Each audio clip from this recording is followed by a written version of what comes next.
갈라디아서 6장 11절로 18절까지 우리 한 목소리로 함께 합독합니다. 시작. 내 손으로 너에게 이렇게 큰 글자로 쓴 것을 보라. 무릇 육체의 모양을 내려 하는 자들이 억지로 너에게 할례를 받게 함은 그들이 그리스도의 십자가로 말미암아 박해를 면하려 함뿐이라.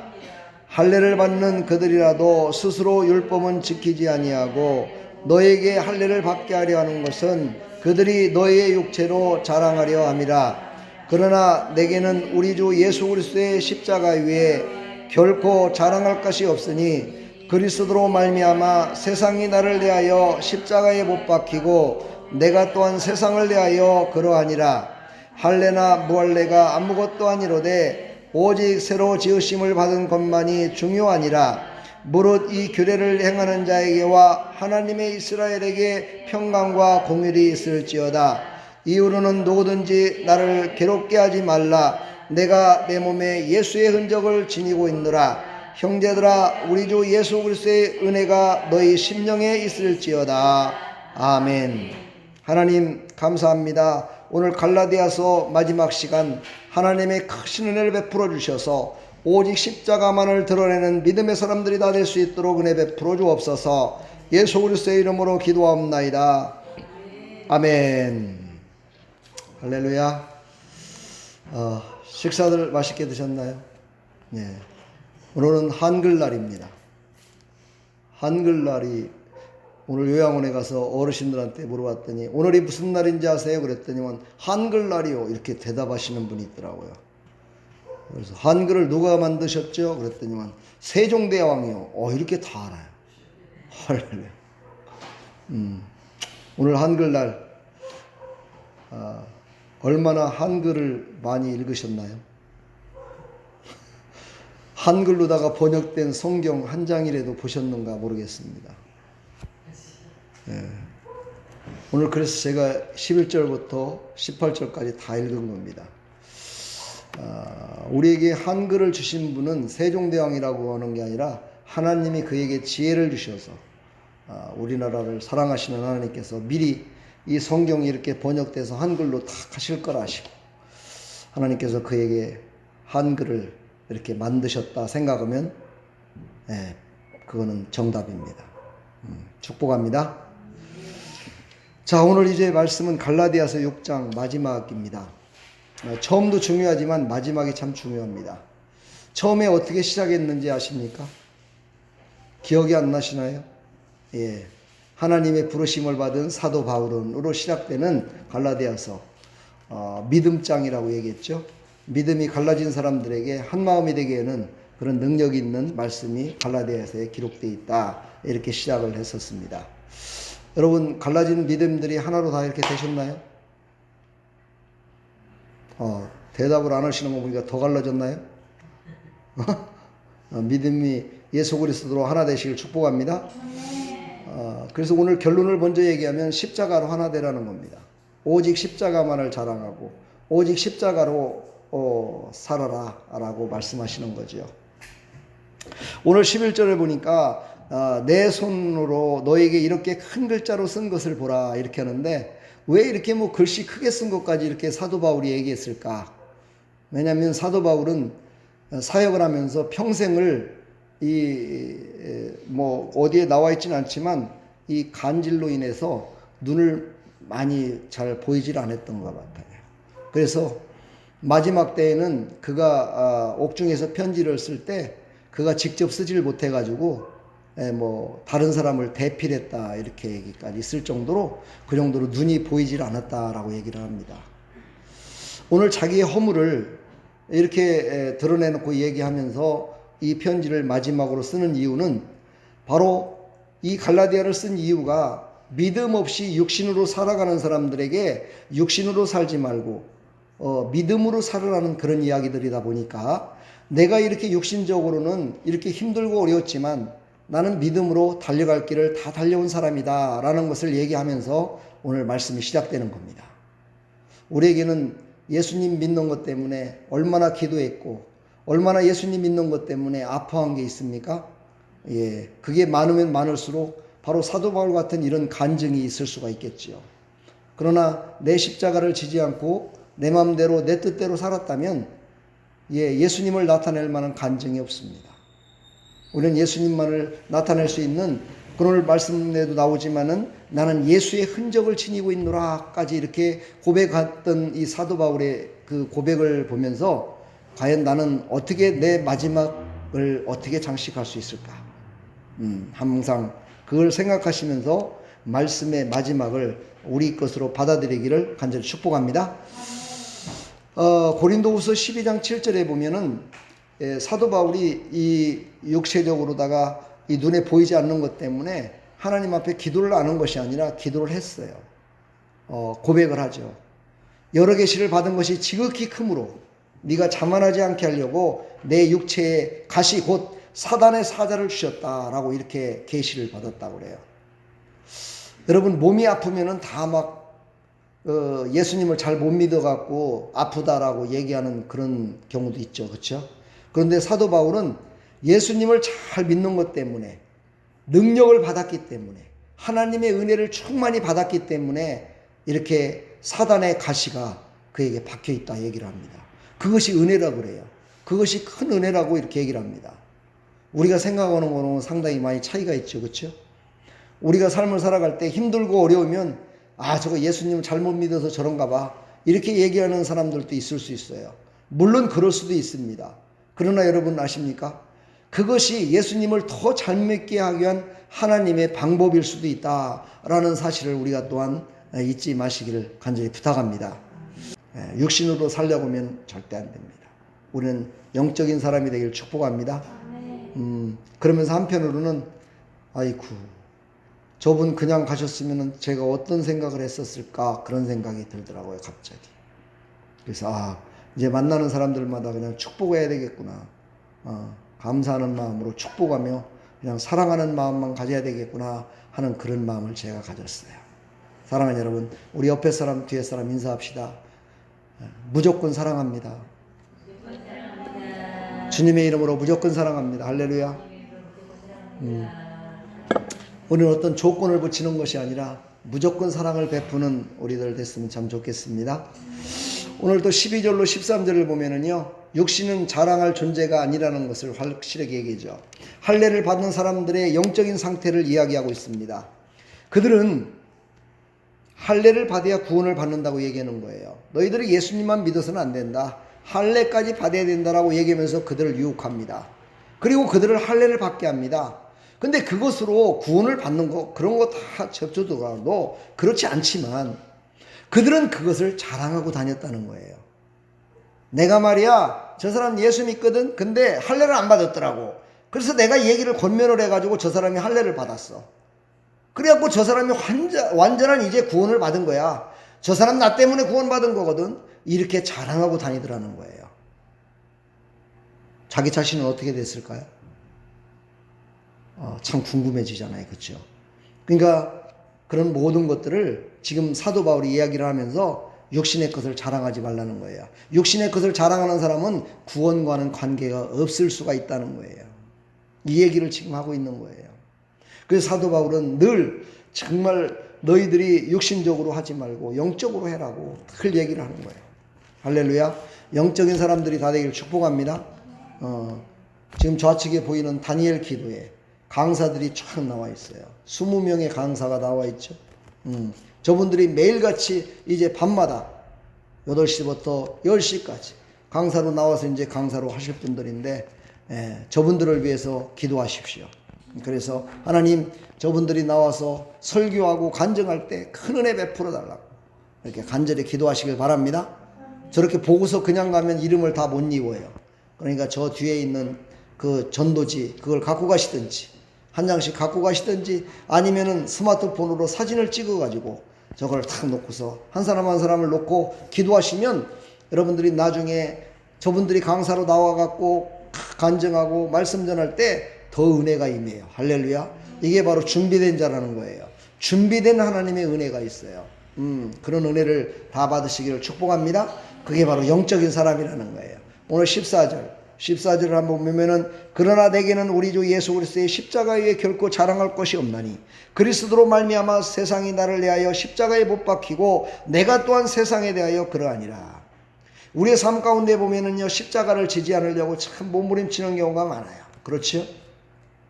우리는 십자가를 져야 되는데 십자가를 안 져요. 사람의 눈으로 보기에는 부족하지만은요, 하나님의 눈으로 바라볼 때는 합당한 자들이 있어요.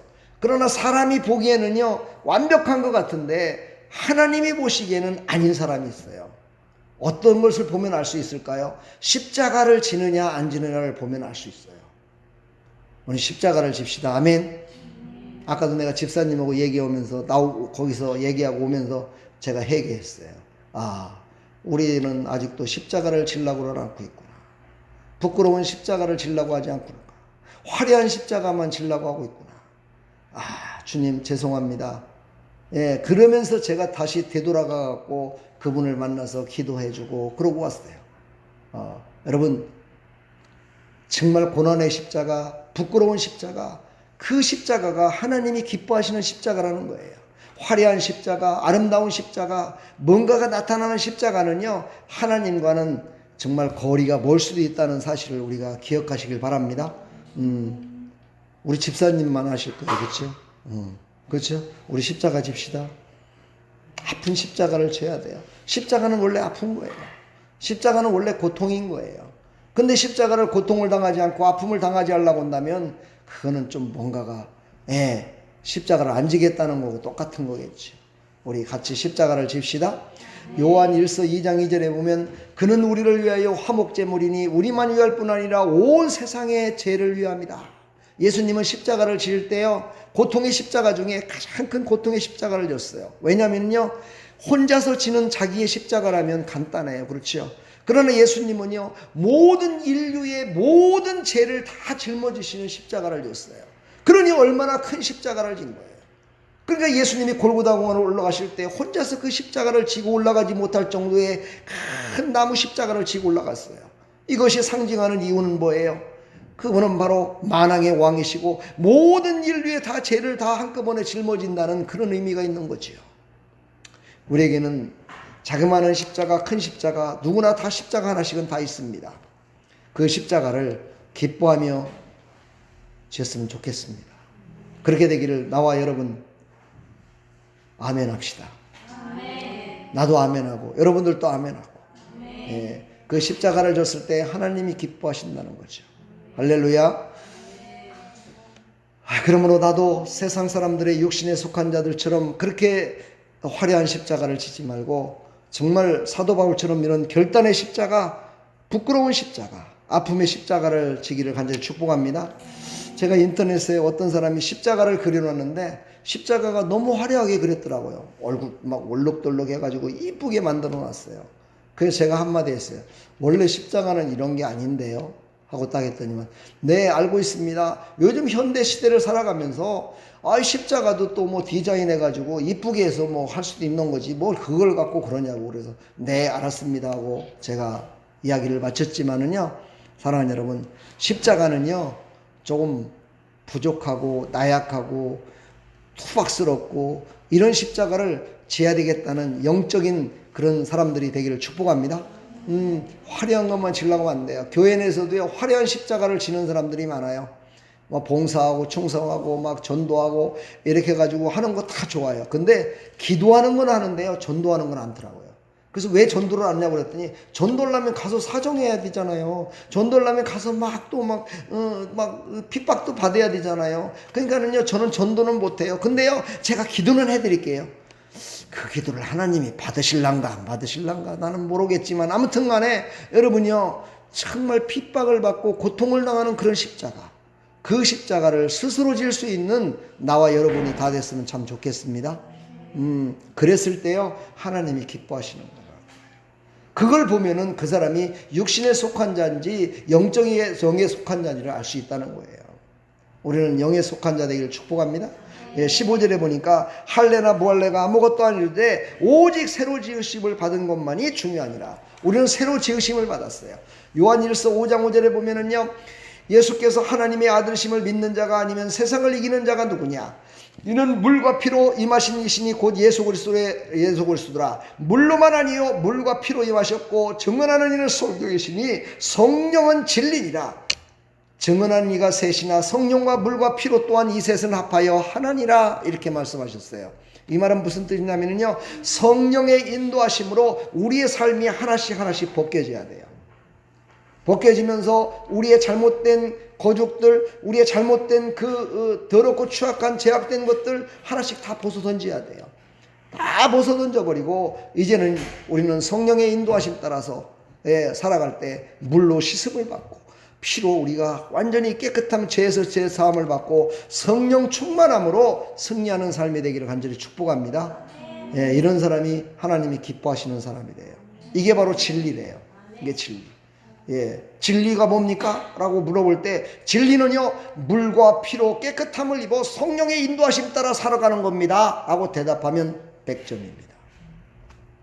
다시 한번 해볼까요? 진리란 무엇입니까? 이랬을 때 물과 피로 깨끗하게 씻음 받고 성령의 인도하심 따라 사는 것이 진리입니다. 할렐루야. 그분이 누구냐? 바로 그분이 예수 그리스도입니다. 여기까지 하면 200점. 할렐루야. 이렇게 하는 거예요. 전도는 그렇게 하는 거예요. 꼭 전도를 때 막 성경 말씀을 다 외워갖고 오는 것도 좋지만요, 이렇게 하는 거예요. 제가 화요일날, 어제죠, 목사님 한 분이 5년 동안 저 회정동에 13단지 앞에서 혼자서 예배드리고 혼자서 사모님과 함께 거기서 전도를 하는 거예요. 교회는 저 의정부에 있었어요. 옛날에 지금 의정부에 거기 간 지도 1년도 안 돼요. 그때는 교회도 없었어요. 교회도 없는데 하나님이 거기서 전도를 하라고 그랬대요. 그래서 거기서 5년 동안을 전도를 한다고.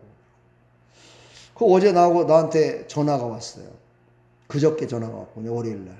그래서 갑자기 생각이 나가지고 내가 어제 거기 가봤어요. 전도하는데 어떻게 전도하시나. 가봤더니만은 혼자서 파라솔을 펴놓고 탁 모퉁이에 앉아가지고 혼자서 예배를 잘 드리고 있더라고요. 사모님이 아파서 못 나오셨대요. 혼자서 예배를 간절히 드리더니만 일어나가지고 현수 막 걸고 딱 이렇게 하고서는 하고 있더라고요. 어떻게 하십니까? 한번 해보세요. 저도 한번 구경 좀 하게. 저도 한번 해볼랍니다. 그랬더니 이렇게 쫙 하시면서 그냥 경비실에 가갖고 이렇게 건빵 봉다리 3개 주고 또 저쪽 미용실에 하나 주고 뭐 이렇게 그렇게 해서 더 이상 할 데 없대요. 그래서 지나가는 사람한테 이렇게 준다는 거야. 목사님, 저를 따라서 한번 와보십시오. 제가 한번 시범을 볼 테니까 한번 오세요. 그래가지고 거기 보니까 1305동이라고 있더라고요. 1305, 6, 7, 8가 쫙 있어요. 1305동 찍었습니다. 갑시다. 그래가지고 거기를 딱 갔어요. 그랬더니 뭐 문을 누가 열어줘. 현관문 뭐 안 열어주잖아요. 기다리세요. 조금 있으면 열릴 겁니다. 그랬더니 안에서 사람이 싹 나와요. 그때 열리잖아요. 그쵸? 그래서 둘이서 그걸 차고 들어가갖고 25층이더라고. 25층에 올라가고 25층부터 이제 목사님, 제가 하는 거 4군데만 제가 할 테니까 나머지는 목사님이 한번 해보세요. 그랬더니 한번 해보래라고. 딱 눌렀어요. 띵동 누르면 이제 그거 딱 보이잖아요. 그렇죠? 안에서는 다 볼 거 아니겠습니까? 제가 하는 방법이 옛날부터. 그 보이는 그곳을 쫙 쳐다보면서 인사를 아주 공손히 해야 돼요. 뭐라고 답이 오든지 말든지 해야 돼요. 한 3초 딱 누른 다음에 띵동 누른 다음에 3초 정도 후에 인사하는 게 딱 좋습니다. 왜냐하면 띵동 했다고 바로 보는 게 아니거든요. 띵동 하면은 조금 있다 이렇게 보거든요. 누구야? 뭐 이렇게 보거든요. 그때 아주 겸손하게 공손하게 안녕하십니까? 하고 딱 인사를 해요. 그러면 누구냐? 당신 누군데 이렇게 인사해? 그러고 이제 그쪽에서 바라볼 거 아니겠습니까? 그러면 네, 저는 요 앞에 교회에서 나온 전도자입니다. 안녕하십니까? 평안하십니까? 이렇게 인사를 딱 해요. 그러면요, 사람이 있는 곳은요, 분명히요, 반응이 와요. 예수 안 믿어요? 어쩌든가 뭐 반응이 와요. 아니면 반응이 안 올 수도 있어요. 반응이 안 올 적에는요, 계량기 돌아가는 곳에 딱 가보는 거예요. 그럼 계량기가요, 쉥쉥쉥 돌아가면 사람이 있는 거예요. 근데 계량기가 안 돌아가면은요, 그 집은 빈집이야. 그러더라도 나올 때는요, 띵똥해갖고 올 적에는요, 안녕히 계세요. 다음에 또 뵙겠습니다. 제가 전도지 하나 요 앞에 놓고 가겠습니다. 그러고서요, 전도지를 하나 그 앞에 딱 꽂아놓고 오는 거예요. 그러기를 4군데를 딱 했어요. 그랬더니 이 목사님, 알았습니다. 목사님 오시니까 힘바람이 납니다. 그러면서 이제 목사님이 그 다음부터 하는 거 했지. 그래갖고 거기를 했는데 딱 한 군데만 반응이 오더라고요. 그 한 아이를 하는데. 그래서 내가 목사님한테 또 하나의 팁을 드렸죠. 믿는 사람을 하나를 여기 한 사람을 지키십시오. 찍어서 교패 있는 집을 한번 눌러봅시다. 그래갖고 이곳에 이 교패 있는 집은 거의 다 집사님 이상급이니까 집사님이 계시면은 그 집사님한테 우리 커피 한 잔 얻어먹고 갑시다. 그랬더니 아니 무슨 전도자가 커피를 그렇게 하는 겁니다. 그래갖고 딱 눌렀더니만 마침 없었어요. 그게 하는 방법은요, 띵동 눌러갖고 만약 그 집이 예수님을 믿는 사람이면 저는 이 앞에 교회에서 나온 전도자입니다.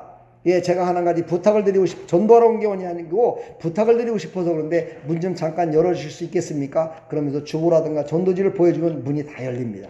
거의 100% 열립니다. 그 열렸을 때 그분한테 딱 부탁하는 게 하나 있어요. 뭐냐? 제가 나중에 와서 현관문에 와갖고 띵동하고 여기 호를 누르면은 그때 문을 좀 한번 열어주십시오. 그럼 제가 전도하겠습니다. 저 집사님 보고 하라고 그런 게 아니라 내가 할 거니까 문만 열어주세요. 그러면은요, 그 집사님이요, 아이고, 그까짓 거 못해요. 제가 문 열어드릴게요. 거의 100% 다 그럽니다. 그러면요, 문이 닫힌 아파트에 다 들어갈 수 있어요. 그래서 한 라인에 한 믿는 집마다 그렇게 하나씩 만들어 놓고 다니는 거예요. 그랬더니 그 목사님이 그거를 쫙 적어요. 맞아. 여기, 1300 몇 동, 다음에 오면은 이 집 와서 딱 한다는 거죠. 그리고서는 참 기쁘게 와가지고 삼계탕을 갖다가 맛있게 사줘서 먹었습니다. 그걸 알려줬다고 삼계탕 14,000원짜리를 사줘가지고 제가 맛있게 먹었습니다. 사랑하는 여러분, 우리는요, 이 땅에 살아가면서 정말 연합할 수 있는 그런 마음을 가져야 돼요. 연합할 수 있는 마음은요, 내가 십자가를 진 자만이 연합할 수 있어요. 왜냐하면 연합이라는 것은요, 다른 사람들을 이해할 수 있기 때문에 연합이 되는 것이니까요. 상대방은 나를 이해를 못하더라도 나는 이해를 해보세요. 그러면 그의 마음이 풀어질 줄 믿습니다. 오늘 16절에 보니까 하나님의 이스라엘에게 평강과 공율이 있을지어다. 내 안에 에이렌에 평강이 있을 때, 큰 마음에 평강이 있을 때 상대방도 마음이 열려요. 내가요 꽁하고 있으면 상대방도 안 열립니다. 내가요 두려워하면요 상대방도 두려워합니다. 내가 의심하면요 상대방도 의심합니다. 믿어야 돼요. 믿는다는 건 뭐예요? 그냥 무조건 말하는 대로 믿는 게 아니라 하나님이 주시는 평안으로 믿음을 갖는 거예요. 할렐루야. 하나님이 주신 평안으로 그 평안 따라서 믿는 거예요. 평안이 없어요. 그러면은요, 그거는요, 다음에 제가 기도해보고 제가 하겠습니다. 이렇게 대답하는 것이 바로 크리스찬들의 모습이 돼야 될 줄 믿습니다. 그러니까 여러분들도 뭔가를 누군가가 뭐라고 할 적에요, 내 마음에 평안이 없을 적에는요, 네, 알겠습니다. 제가 기도해볼게요. 이렇게 기도하고, 그리고 평안이 왔을 때 실행하는 사람이 되길 축복합니다. 그러면은 하자가 없어요. 그러면은 절대 실수하지 않아요. 바로 사도 바울은 이렇게 끄트물에 가서 꼭 얘기를 해요. 너에게 평강이 있을지어다. 너에게 은혜가 임할지어다. 이렇게 늘 얘기를 해요. 이 은혜가 임해야 되고 마음에 평안이 임해야 하나님의 뜻을 이루어드릴 수 있기 때문이에요. 할렐루야. 내가 평안해져야 돼요. 내가 두려움에 떨어 있어서는 안 돼요. 내가 두려움에 떨고 있으면은요, 상대방도 두려움에 떨어요. 우리는 육신적으로 생각할 적에, 내가 두려운데 왜 저 사람이 두려울까? 그게 아니에요. 원수마귀는요, 내가 저 사람의 마음을 평안케 하려고 그러면 방해하고 있다는 거예요. 그 사람의 마음을 꽉 붙들고 그 마음 가운데에도 내가 갖고 있는 두려움을 똑같이 줘서 두 사람이 화해하지 못하게 만들고 하나 되지 못하게 만든다는 거예요. 우리는요, 내 안에서부터 먼저 평안과 기쁨이 임하기를 축복합니다. 부모가요 잘하면은요 자식들도 예수님 잘 믿어요. 내 마음에 평안이 오면은요 상대방에도 평안이 와요. 그렇다고 지금 자식들이 예수 안 믿는다고 내 안에 평안이 없어서 그런 건가? 이렇게 또 오해하지 마시고요. 그렇게 하실 분은 우리 집사님밖에 없지만, 근데 실질적으로 그럴지도 몰라요. 항상요, 의심하지 말고 내 마음에 온전한 평안이 왔을 때만 자녀들한테 얘기하고 전도할 때도 전도하고 이렇게 하시면요, 하자가 없습니다. 내 마음에 평안이 없을 때요, 저 사람한테 내가 전도를 해야 되겠는데, 저 사람한테 평안을 빌어야 되겠는데, 나도 평안하진 않아. 근데 저 사람한테 평안하라고 그래. 절대 평안하지 않습니다. 내 마음에 평안이 왔을 때 상대방에도 평안하십시오 라고 인사하는 것이 예의면서도 영적인 원리라는 거예요. 할렐루야. 여러분, 그래서요, 늘 여러분들 교회 오시면 간절히 기도해야 돼요. 하나님, 우리 목사님에게 평안을 주십시오. 이 말은 뭐예요? 목사님이 평안해요. 내 마음에 평안이 와야 평안한 마음으로 설교가 나가요. 여러분 아시잖아요. 우리 집사님들 뭐 눈치 빤히 알잖아요. 아, 우리 목사님이 뭔 일이 있구나. 아이고, 오늘 목사님 막 말 어투가 너무 센 것 같아. 아, 뭐 괴로운 일이 있는가? 이러잖아요. 그죠? 그랬어요? 안 그랬어요? 솔직히 말해봐요. 그렇잖아요. 그죠? 그 뭐예요? 내 안에 평안이 없기 때문일 수도 있어요. 근데 어떤 때는요, 또 강력하게 그렇게 하라고 또 하나님이 하실 때도 있지만, 내 마음에 평안을 있어야요, 여러분들에게 드리는 이 설교의 말씀이 여러분이 받을 때 평안을 얻을 수 있어요. 할렐루야. 그러므로 교회 오면은요, 자기를 가르치는 자를 위해서 기도해야 돼요. 가르치는 자가 평안을 위해서 기도해야 돼요. 저는 누구를 위해서 기도합니까? 여러분들을 위해서 기도하는 거예요. 하나님, 제가 말씀을 전할 때 그 말씀을 평안한 마음으로 받게 해주십시오. 그 말씀을 평안한 마음으로 받아 그 말씀이 믿어지게 해주시고 그 말씀대로 순종하게 해주셔서 하나님이 주실 모든 복락을 다 받아 누리게 해주십시오. 이렇게 제가 강대상에 오면 항상 그렇게 기도를 해요. 근데 혼자만 기도하면 될까요? 같이 기도합시다. 아멘. 그렇게 꼭 기도해 주시기 바랍니다. 평안이 와야 돼요. 평안이 왔을 때 나도 평안이 와요. 할렐루야. 17절. 내 몸에는 예수의 흔적을 가졌노라. 아까 얘기했죠. 우리는요, 예수님을 믿는 흔적을 갖고 있어야 돼요. 왜 이 흔적이를요, 사도 바울은 흔적 중에서도 채찍에 맞은 흔적이 있고요, 매를 맞은 흔적이 있고요, 엉덩이에요, 볼기를 40대 이상을 맞았던 그런 흉터진 그런 것도 있어요. 그러니 얼마나 예수 믿는 것 때문에 고통을 당했어요. 그런데요, 지금 꼭 그 얘기만을 하는 것이 아니에요. 마음에 예수님이 계시다는 것을 의미해요. 여러분 안에 예수님이 지금 딱 밑그림으로 돼 있습니까? 예, 밑그림으로 돼 있어야 돼요, 여러분요. 이게요, 그림을 그릴 때도요, 밑그림을 잘 그려야 그 위에 그림을 그리면 그 그림이 아주 이쁘게 잘 그려진다 그래요. 저도 그림은 참 못 그려요. 예, 저는 눈사람도 이상하게 그리는 사람이니까 그림에 조예는 없어요. 그러나 여러분요, 밑그림이 좋아야 된다는 건 알아요. 밑그림이 좋아야요, 그림이 제대로 나온대요. 여러분, 밑그림에는 예수 그리스도가 있기를 간절히 축복합니다. 다른 것이 아니라 예수님이 있어야 돼요. 그러나 예수님을 믿기 전에는 뭐가 있었을까요? 돈이 있었죠. 예, 돈이 있었어요. 돈. 오직 돈만 있잖아요. 돈. 그 다음에 또 뭐가 있어요? 그 위에 덧입혀진 게 죄예요. 죄. 돈과 죄, 물욕과 그 욕심과 이런 것들이 다 밑그림으로 돼 있을 거 아니에요. 그것을 다 지워버리고 예수 그리스도의 이름으로 그것의 밑그림을 그리려면 얼마나 힘들고 어려울 수 있겠어요. 그렇죠? 그러므로 우리가 예수를 처음 믿는 사람을 위해서는 간절히 기도해 줘야 돼요. 하나님, 저 사람의 밑그림 속에 예수 그리스도가 밑그림이 되게 해주십시오. 예수의 보혈의 피로, 예수의 능력으로 씻어주십시오. 그리고서 다시 거기에 예수의 이름으로 예수님이 밑그림이 되게 해주십시오 하고 간절히 기도할 때 그 사람이 빨리 바뀔 수 있습니다. 우리 그런 여러분들 다 되기를 간절히 축복합니다. 마지막으로 이제 18절. 예수 그리스도의 은혜가 너희 심령에 있을지어다. 예수 그리스도의 은혜가 있어야 된다고 아까도 얘기했죠. 하나님이 주신 은혜가 우리의 심령 가운데 있을 때 아멘이 나오는 거예요. 할렐루야. 예, 우리의 심령 가운데 예수 그리스도의 은혜가 없으면은요, 아멘이 안 나오는 거예요. 아멘을 하지 않는 거예요. 아멘이라는 뜻이 뭡니까? 네, 맞습니다. 그렇습니다. 그렇게 하겠습니다. 그것은 옳습니다라는 뜻인데 내 마음 가운데 하나님의 은혜가 없으면은요, 어찌 아멘을 할 수 있겠어요? 예수 그리스도의 은혜가 충만히 임하기를 간절히 축복합니다. 오직 예수 그리스도의 은혜로 충만할 때 우리는 아멘할 수가 있어요. 아멘이라는 건 바로 순종입니다. 순종은 뭐예요? 축복입니다. 할렐루야. 우리는 예수 그리스도의 은혜를 충만히 받아 누리는 하나님의 백성들이 다 되기를 간절히 축원합니다.